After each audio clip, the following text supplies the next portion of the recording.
Welcome back to Dr. Leroy's Laboratory, where we're dedicated to having the conversation that must be had, that's long overdue. If you have not seen the very first episode, I strongly suggest you go back at this time and listen. We'll lay out the groundwork for what we're doing here in this project. What is our goal, and what are the rules to the conversation? If you have, then great. Let's go ahead and remove that bias. Let's put on the glasses of freedom and let's take a look at the issue of immigration and asylum. The base question that needs to be asked is, does the Constitution allow for immigration and asylum? And the answer is obviously yes, it does. Unless that immigration and asylum infringes on the life, liberty, and pursuit of happiness of U.S. citizens. So as this migrant caravan approaches our border, we have to really look at this issue once again. This isn't the first time. This happens with quite regularity, and there's this debate, but it still has never been a solution to the question. And there's very strong feelings on all sides as to what is right. The question is not what is right. The question is what is constitutional. So we're going to take a look at that. If you're listening to this and you are a U.S. citizen, then chances are your ancestors were also immigrants to this country, whether they came freely or were brought against their will. Between 1892 and 1924 alone, in Ellis Island, approximately 12 million people, 12 million new U.S. citizens immigrated to this country. They came in by boat. Many didn't speak English. They had only the clothes on their back, and they were documented. Many of them were forced to change their names, but they all had one thing in common. They all were seeking a brighter future. They were all seeking life, liberty, and the pursuit of happiness, and that's exactly what they were granted when they landed at Ellis Island. Now, what they were not guaranteed and they were not given was any kind of financial support. They were not guaranteed housing, food, water, health care. They were guaranteed a chance. They weren't guaranteed success. They weren't guaranteed happiness. They weren't guaranteed that they would live another 3 or 4 days.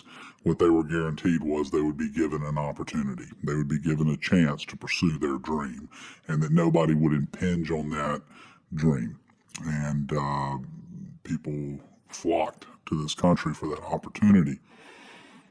Now, as this caravan's approaching, we ask ourselves once again, what should be done? Should these people be allowed to enter our country to seek asylum? And I believe the founding fathers would say that as long as it doesn't impinge on your freedom, your life, liberty, and pursuit of happiness, they should be granted the exact same opportunity that your ancestors were also granted. However, they would not require U.S. citizens to foot the bill.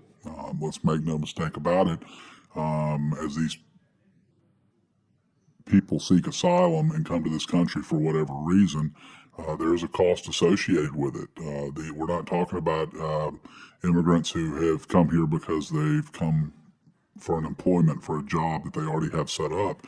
We're talking about people who are fleeing a nation and are arriving as most of our ancestors did, and that was unemployed with no idea how they were going to feed themselves the next day, seeking the American dream, life, liberty, and pursuit of happiness. And our founding fathers, I believe, would have absolutely given to them that opportunity. However, they would not have required U.S. citizens to pay the bill, because the bill is going to have to be paid. And it's only going to be paid in one or two ways. It can only be paid by raising tax dollars on those who are farther along in their pursuit of happiness, or by diluting the money that has already been set aside through taxes for entitlements, if you will, for lack of a better term,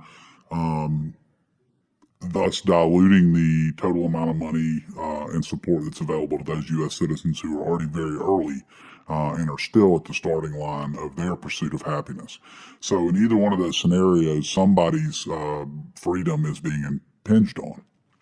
So what's the solution? I believe there's an easy solution here. There are a lot of people who feel very strongly that anybody who wishes to immigrate to this country or seek asylum in this country should be allowed to. And a lot of those people are very far along in their pursuit of happiness. A lot of them own large corporations, multi-billion-dollar corporations. So my proposal that we should look at, that I don't believe would impinge on anybody's freedom, you're free to start a nonprofit, a very well-funded nonprofit.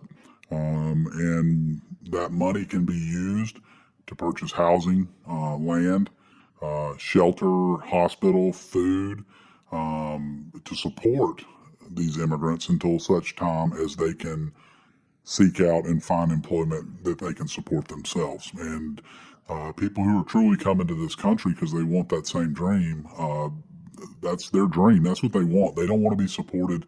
They want a chance at a better life. And if you agree with that, and that is something that you feel strongly about, then every American is free to contribute to that nonprofit with a tax deduction. If you do not agree with that, you do not have to fund it. And that doesn't impinge on anybody's freedoms. And that's Dr. Leroy's prescription for today. Engaged, click that subscribe button below. Please leave your comments below on future topics you would like to discuss. Next time we will discuss a topic that, of course, I'll be very biased towards, but I'm going to remove that bias, do my best to give the constitutional answer, and that is government lockdowns of private business and mask mandates. So if that's something you want to hear Dr. Leroy discuss, then make sure you hit that like, subscribe button and that notification button so you'll receive notice as soon as that episode drops. So thanks again for engaging in the conversation, and let's all move forward one day at a time towards a brighter future for us and our children.